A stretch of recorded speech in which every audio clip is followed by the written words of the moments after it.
Baik, assalamualaikum warahmatullahi wabarakatuh. Bismillahirrahmanirrahim. Apa kabar semua? Semoga semua diberi keselamatan dan kekuatan agar bisa belajar dengan semangat. Baik, sebelumnya perkenalkan, nama Bapak Muhammad Said dengan NIM 210731002, mahasiswa dari Fakultas Teknik Otomotif UNP. Di sini Bapak sebagai pemateri pada mata pelajaran ini. Baik, hari ini kita akan belajar mengenai sistem bahan bakar komondel, yaitu mendiagnosis kerusakan dan memperbaikinya.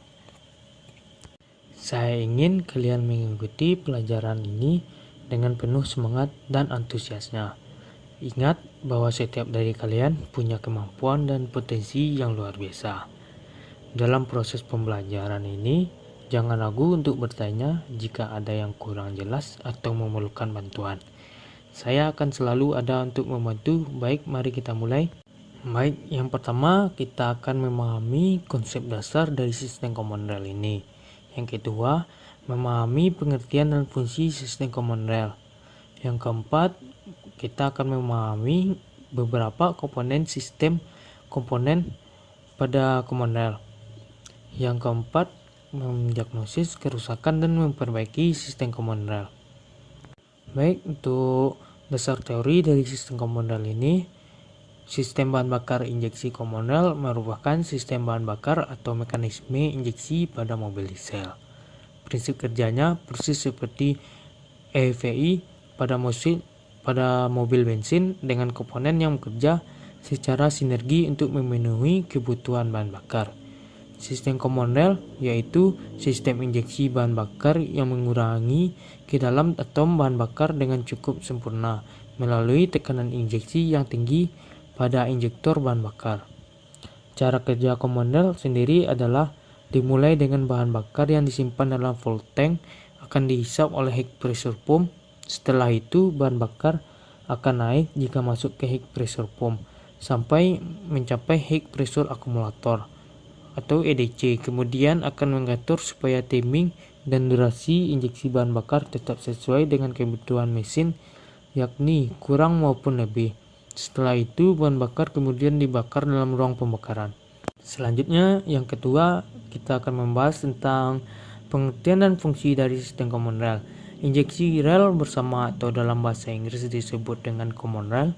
Injeksi adalah salah satu metode injeksi bahan bakar ke dalam ruang pembakaran dengan sistem penghasil tekanan yang ditempatkan terpisah dari injektor itu sendiri. Dalam injeksi rel bersama diperlukan suatu penampung tekanan tinggi yang terdiri dari pipa rel dan jalur bahan bakar tekanan tinggi menuju nozzle yang diinjeksikan menggunakan sistem elektrik terpadu. Tekanan injeksi dapat diatur terpisah dari putaran mesin dan kuantitas bahan bakar yang terinjeksikan dapat diatur menurut batasan tertentu. Tekanan di dalam penampung dapat mencapai 1600 bar dan dialirkan melalui pipa tegar menuju injektor. Baik, selanjutnya yang ketiga kita akan memahami beberapa komponen-komponen pada sistem komondel. Untuk sistem komondel pada motor diesel membutuhkan beberapa komponen penting seperti yang sudah disebut. Berikut adalah penjelasannya. Full tank. Full tank pada motor diesel berfungsi sebagai wadah untuk menyimpan bahan bakar diesel yang akan digunakan untuk menggerakkan mesin. Yang kedua, full feed pump. Full feed pump pada sistem komondel bertugas untuk mengambil bahan bakar dari full tank dan memompanya menuju full filter. Kemudian mengirimkannya ke supply pump untuk menjaga tekanan bahan bakar tetap stabil saat bergerak dalam minyak terhadap injektor. Yang ketiga ada full filter. Full filter berfungsi untuk menyaring kotoran dan partikel beberapa dari bahan bakar diesel sebelumnya memasukkannya ke dalam sistem komondel. Ini akan membantu menjaga performa dan kinerja mesin menjadi tetap optimal, serta meminimalisir kerusakan mesin akibat kotoran yang terbawa bersamaan dalam bahan bakar. Yang keempat, ada supply pump. Supply pump bertanggung jawab untuk memompa bahan bakar diesel dari full filter ke dalam sistem komondel. Dalam tekanan yang stabil, pada sistem komondel, supply pump diatur oleh pressure limiter, valve atau SCV, sebagai pusat tekanan kontrol. Yang kelima ada flow damper. Fungsi flow damper pada sistem komunal adalah untuk meredam tekanan di pipa tekanan tinggi dan mensuplai bahan bakar untuk diinjeksikan dengan tekanan yang stabil. Jika bahan bakar yang berlebihan mengalir keluar, peredaran aliran akan memblokir saluran bahan bakar untuk mencegah aliran bahan bakar. Flow damper dipisahkan pada sebuah pipa injeksi bahan bakar dan mengirimkan bahan bakar bertekanan tinggi ke injektor assembly. Yang keenam ada injektor assembly. Injektor assembly pada sistem komunal adalah salah satu komponen yang paling penting karena berfungsi untuk menyemprotkan bahan bakar di sel yang sudah didorong oleh suplai pom dan disuplai oleh rel komunal ke dalam ruang bakar mesin pada saat yang tepat. Ini memastikan pembakaran yang lebih bersih dan efisien. Yang ketujuh ada full temperature sensor. Full temperature sensor pada sistem komunal berfungsi untuk membaca suhu bahan bakar di sel sebelum memasukkannya ke dalam ruang bakar mesin, sehingga suhu bahan bakar bisa tetap optimal sesuai dengan kebutuhan mesin. Baik, yang ke-8 ada pressure limiter valve. Pressure limiter valve pada sistem komunal bekerja untuk memonitor dan mengatur tekanan bahan bakar yang masuk ke dalam sistem komunal sesuai kebutuhan mesin. Kemudian tekanan diturunkan ke jalur bahan bakar yang lain atau damper. Yang ke-9 ada full pressure sensor. Full pressure sensor berfungsi untuk membaca tekanan bahan bakar pada sistem komunal dan mengirimkannya informasi ke ECU atau Electric Control Unit pada motor diesel agar ECU bisa mengontrol supply pom, ECP atau pressure limiter valve, dan injektor assembly untuk memastikan kinerja mesin tetap sesuai dengan kebutuhan. Yang ke-10 ada overflow valve. Overflow valve berfungsi untuk memastikan tekanan bahan bakar pada rel komunal tetap sesuai dengan batas normal dan tidak melebihi batas maksimal yang bisa ditoleransi ketika tekanan bahan bakar mencapai batas maksimum. Overflow valve membuka saluran membuang untuk mengeluarkan sebagian bahan bakar kembali ke full tank. Demikianlah penjelasan tentang fungsi komponen pada sistem komunal pada motor diesel. Semua komponen saling bekerja semua untuk memastikan kinerja mesin tetap optimal dan minimalkan kerusakan mesin akibat paparan kotoran partikel berbahaya dalam bahan bakar diesel. Di video ini kita akan membahas common rail pada mesin diesel, mulai dari fungsinya, cara kerjanya, hingga mengapa mobil-mobil diesel sekarang lebih memilih menerapkan common rail daripada sistem konvensional. Tapi sebelum lanjut, dukung channel ini dengan subscribe, like, dan share di sosial media kalian. Mari sama-sama sebarkan pengetahuan melalui cara yang kreatif. Jadi, common rail adalah mekanisme pada mesin diesel yang mengatur distribusi solar ke dalam ruang bakar secara elektronik. Jadi kalau pada mesin bensin ada namanya sistem EV, nah pada mesin diesel namanya common rail. Lalu bagaimana cara kerjanya? Apa kelebihan dan kekurangannya dibandingkan sistem yang biasa? Mari kita bahas. Kita mulai dari komponennya dulu. Seperti sistem elektronik pada mesin lainnya, sistem common rail juga terdiri dari 3 kelompok komponen, yakni sensor, ECU, dan aktuator. Kelompok sensor merupakan komponen elektronik yang tugasnya mengumpulkan data. Data ini diperlukan supaya solar yang diinjeksikan ke dalam ruang bakar volumenya bisa pas dan timingnya juga sesuai. Sensor ini terdiri dari mass airflow sensor. Fungsinya buat mengukur seberapa banyak volume udara yang masuk ke selang udara intake. Biasanya sensor MAF juga sepaket dengan intake air temperatur sensor untuk mengukur suhu udara intake-nya. Lalu ada throttle position sensor. Ini fungsinya buat mengukur seberapa lebar katup gas terbuka. Lalu ada manifold absolute pressure sensor. Ini buat mengukur tekanan di dalam intake manifold. Sensor ini bakal tahu kondisi beban kerja mesin. Jika kevakuuman MAP besar, maka mesin dalam posisi tidak terbebani. Namun jika tekanannya mendekati 0, maka mesin sedang terbebani. Kemudian ada sensor CKB dan CMP. Kedua sensor ini berfungsi buat mengukur RPM mesin dan buat tahu posisi top mesin. Jadi dengan kedua sensor ini, timing untuk menginjeksikan solar dapat diketahui. Lalu ada sensor temperatur mesin. Ini fungsinya buat tahu suhu mesin. Jadi, apakah mesin diesel akan cold start atau tidak bisa diketahui melalui sensor ini. Yang terakhir, ada yang namanya fuel rail pressure sensor. Ini berfungsi untuk mengetahui tekanan injeksi sistem bahan bakar common rail. Itu adalah sensor utamanya. Semakin modern mesin diesel, biasanya sensor buat common rail juga lebih beragam. Tapi secara umum, 8 sensor tadi yang paling diperlukan oleh sistem common rail. Lalu untuk kelompok kedua adalah ECU atau Electronic Control Unit. Pada beberapa mesin ada juga yang menyebutnya ECM atau Engine Control Module. Intinya, ini adalah komponen yang berfungsi untuk memproses informasi dari sensor. Jadi kedalaman sensor tadi akan mengirimkan datanya masing-masing ke dalam ECU ini. Lalu di dalam ECU akan memprosesnya untuk menghasilkan output berupa tegangan yang dikirimkan ke aktuator. Dalam hal ini ada 3 aktuator, yakni fuel pump, yang kedua high pressure pump, dan yang ketiga injektor. Nah, pada common rail ada 2 jenis pompa. Yang pertama, pompa tekanan rendah. Ini biasa terpasang di dalam tangki, fungsinya cuma buat naikin solar supaya mengalir ke pompa tekanan tinggi. Nah, karena fungsinya cuma distribusi doang, maka tekanannya nggak terlalu tinggi. Dan karena tekanannya nggak terlalu tinggi, distribusi solar hanya menggunakan selang plastik. Pompa ini bekerja secara elektrik yang dikendalikan oleh ECU. Sementara pompa yang kedua adalah pompa tekanan tinggi.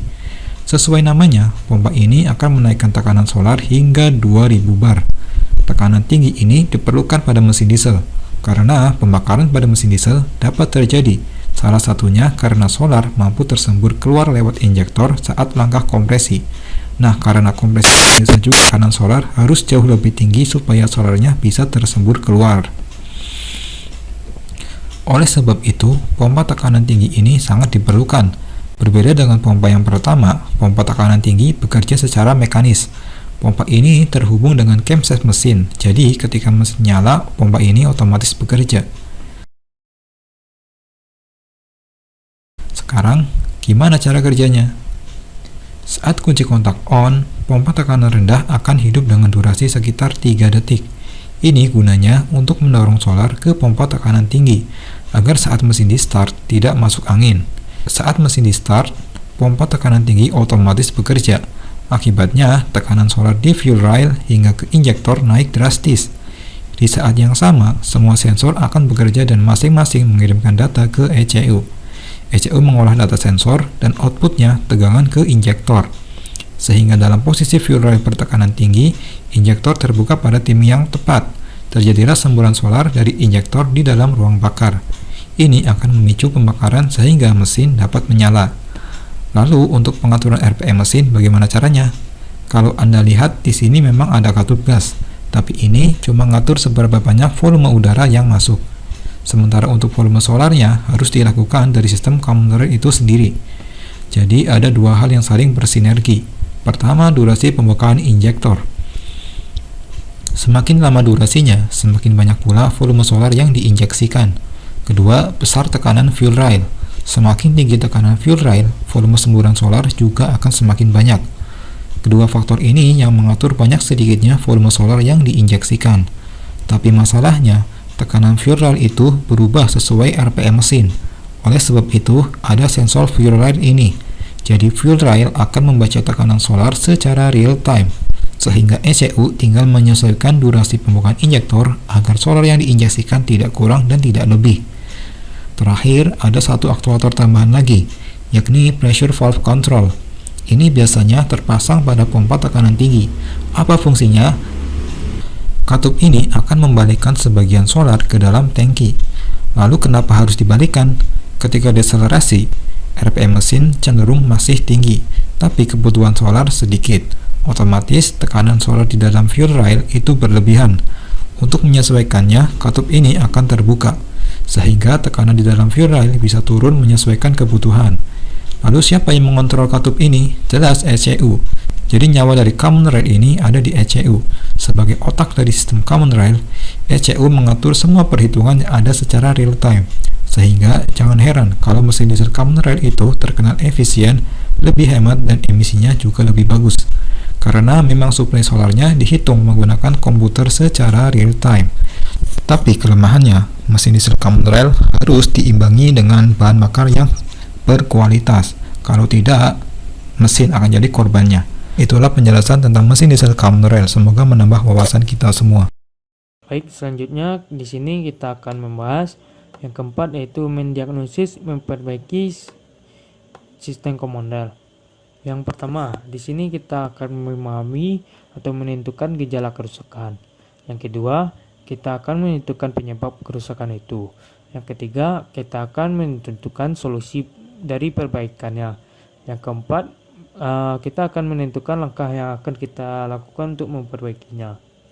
Di sini, yang pertama tadi menentukan gejala kerusakan. Ketika melakukan pemeriksaan untuk mengidentifikasi kerusakan pada sistem bahan bakar diesel common rail, perlu kita perhatikan beberapa aspek. Pertama yang harus kita lakukan yaitu pemeriksaan visual untuk mencari tanda-tanda kebocoran pada selang, pompa bahan bakar, filter bahan bakar, dan komponen lainnya. Yang kedua, kita perhatikan suara mesin pada saat dihidupkan atau beroperasi sebagai indikasi kemungkinan adanya masalah pada pompa bahan bakar atau injektor. Yang ketiga, kita perhatikan tekanan bahan bakar pada sistem common rail, perlu diperiksa agar dapat memastikan bahwa tekanan bahan bakar stabil dan sesuai dengan spesifikasi pabrik. Yang keempat, perhatikan kualitas bahan bakar juga perlu diawasi karena bahan bakar yang kurang baik dapat mempengaruhi kinerja sistem bahan bakar. Yang kelima, kita akan melihat performa kendaraan, juga harus diuji dengan melakukan tes jalan untuk melihat apakah terdapat penurunan tenaga atau kendaraan tidak responsif yang dapat menjadi indikator kerusakan pada sistem bahan bakar. Yang keenam, perhatikan, baca, dan amati kesalahan pada sistem komputer kendaraan untuk memperoleh petunjuk tentang kemungkinan kerusakan pada sistem bahan bakar diesel common rail. Untuk memperhatikan hal-hal tersebut, langkah baiknya melakukan pemeriksaan kerusakan pada sistem bahan bakar diesel common rail akan membantu menemukan masalah yang ada dan mengambil tindakan perbaikan yang sesuai. Baik, selanjutnya kita akan menentukan penyebab kerusakan itu. Langkah baiknya kita menganalisa data pada scanner. Yang pertama, untuk scanner digunakan untuk membaca kode kesalahan pada sistem komputer kendaraan yang mengidentifikasi kemungkinan masalah pada sistem bahan bakar diesel common rail. Selain itu, data yang dikumpulkan pada scanner juga dapat dijadikan patokan untuk menentukan gejala dan penyebab kerusakannya. Yang kedua, kita akan menguji komponennya, melakukan pengujian terhadap komponen sistem bahan bakar diesel common rail seperti pressure limiter, flow damper, sensor, dan injektor. Pengujian dapat dilakukan menggunakan alat khusus untuk mengukur tekanan dan performa dari komponen tersebut. Yang ketiga, pengecekan pada sistem bahan bakar. Melakukan pengecekan langsung pada sistem bahan bakar, termasuk pada selang, filter, pompa bahan bakar, dalam cara lain untuk mengidentifikasi penyebab kerusakan. Hal ini dapat membantu menemukan kebocoran atau masalah lainnya pada sistem bahan bakar diesel common rail. Yang keempat, meninjau faktor lingkungan. Perlu diperhatikan juga faktor lingkungan di mana kendaraan beroperasi, seperti kualitas bahan bakar, kondisi jalan atau rute yang dilalui, suhu lingkungan dan kelembapan. Yang keempat, kekurangan dan kelebihan tekanan yang dapat mempengaruhi kinerja dari sistem bahan bakar secara keseluruhan. Selanjutnya kita akan menentukan solusi dari perbaikannya. Ketika melakukan pemeriksaan untuk mengidentifikasi kerusakan pada sistem bahan bakar diesel common rail, perlu diperhatikan beberapa aspek. Yang pertama, identifikasi dan evaluasi masalah yang terjadi. Identifikasi masalah pada kendaraan atau mesin yang mengalami masalah, mulai dari gejala atau tanda-tanda yang muncul saat digunakan. Langkah ini perlu dilakukan dengan memperhatikan secara seksama tanda masalah yang muncul saat kendaraan digunakan. Yang kedua, evaluasi masalah. Evaluasi masalah yang terjadi dengan melakukan pemeriksaan lebih teliti terhadap komponen-komponen yang terlibat untuk mengidentifikasi penyebab masalah. Yang kedua, buatlah rencana pilihan dan solusi perbaikannya. Untuk pembuatan rencana perbaikan setelah penyebab masalah telah berhasil diidentifikasi, maka perlu dibuat rencana perbaikan yang mencakup kegiatan perbaikan serta langkah-langkah perbaikan yang harus dilakukan untuk mengatasi masalah yang muncul. Pemeliharaan solusi dan perbaikan. Menentukan solusi perbaikan yang efektif dan efisien untuk mengatasi masalah sesuai dengan rencana perbaikan yang telah dibuat. Solusi perbaikan yang dipilih harus mempertimbangkan biaya dan waktu yang diperlukan serta memperhatikan faktor kualitas dan keamanan. Selanjutnya, yang ketiga, implementasi perbaikan. Setelah solusi perbaikan dipilih, implementasi perbaikan dapat dilakukan yang meliputi mengganti atau memperbaiki komponen yang rusak atau membuat modifikasi pada bagian tertentu sesuai dengan rencana perbaikan yang telah dibuat. Yang keempat, uji dan pengujian.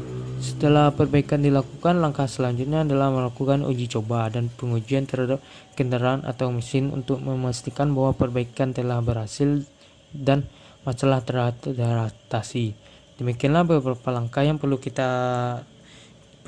dilakukan dalam menentukan solusi perbaikan untuk mengatasi masalah yang terjadi pada kendaraan atau mesin. Dalam proses ini perlu memperhatikan keamanan, kualitas, waktu, dan biaya yang perlu diperlukan untuk memastikan perbaikan dapat dilakukan secara efektif dan efisien. Selanjutnya, yang terakhir kita akan menentukan langkah perbaikan. Di sini langkah-langkah yang kita lakukan yaitu identifikasi masalah dan penyebabnya. Setelah mengetahui ada masalah pada kendaraan atau mesin, hal pertama yang perlu dilakukan adalah mengidentifikasi masalah yang ada, mencari tahu penyebabnya. Langkah ini penting dilakukan agar kita bisa menentukan solusi dan cara terbaik untuk memperbaiki masalah yang terjadi.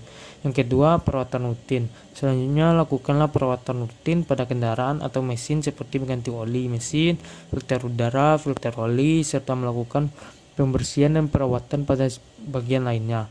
Perawatan rutin dapat membantu memperpanjang umur kendaraan atau mesin serta mencegah terjadinya kerusakan yang lebih serius.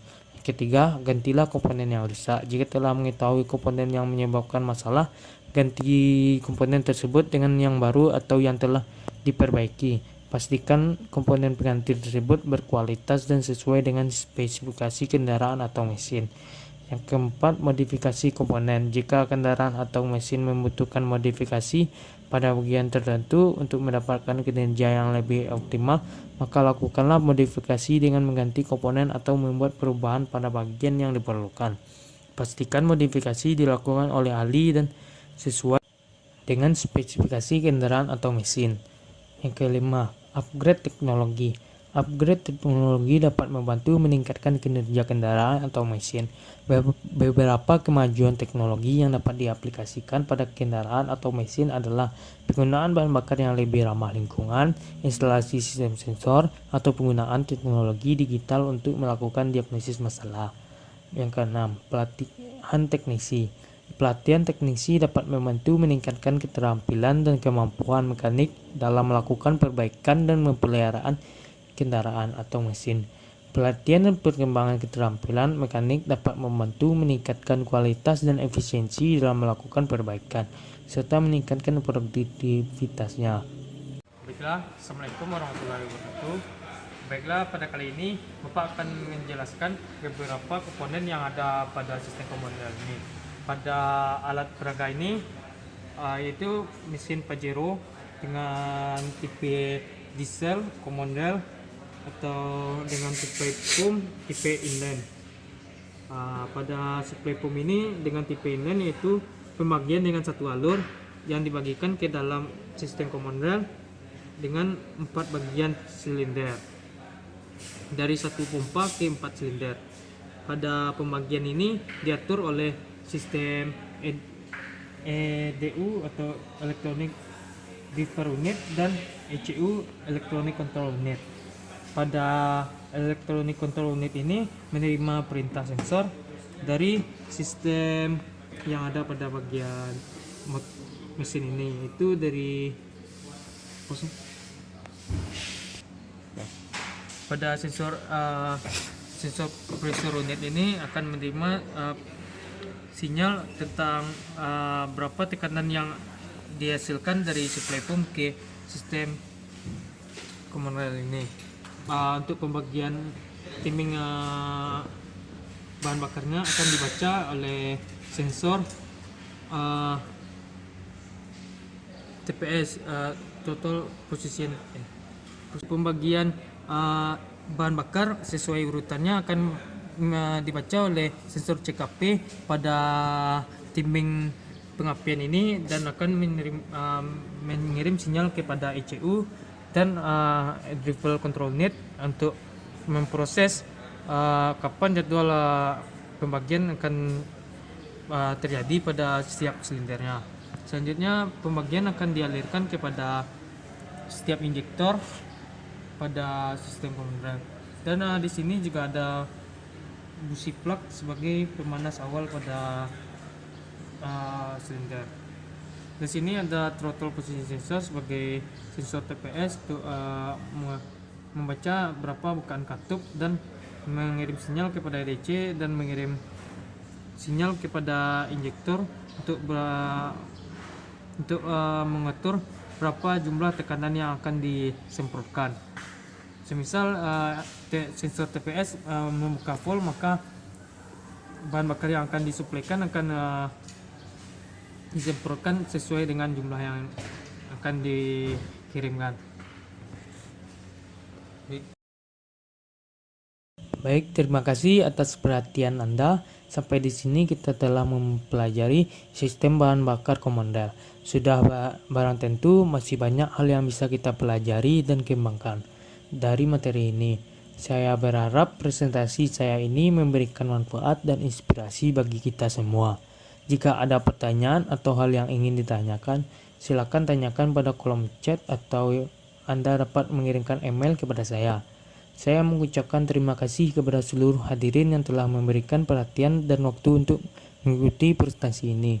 Sekali lagi terima kasih dan semoga kita semua bisa menerapkan pembelajaran ini dalam kehidupan sehari-hari. Terima kasih sudah hadir dan sampai jumpa di acara selanjutnya.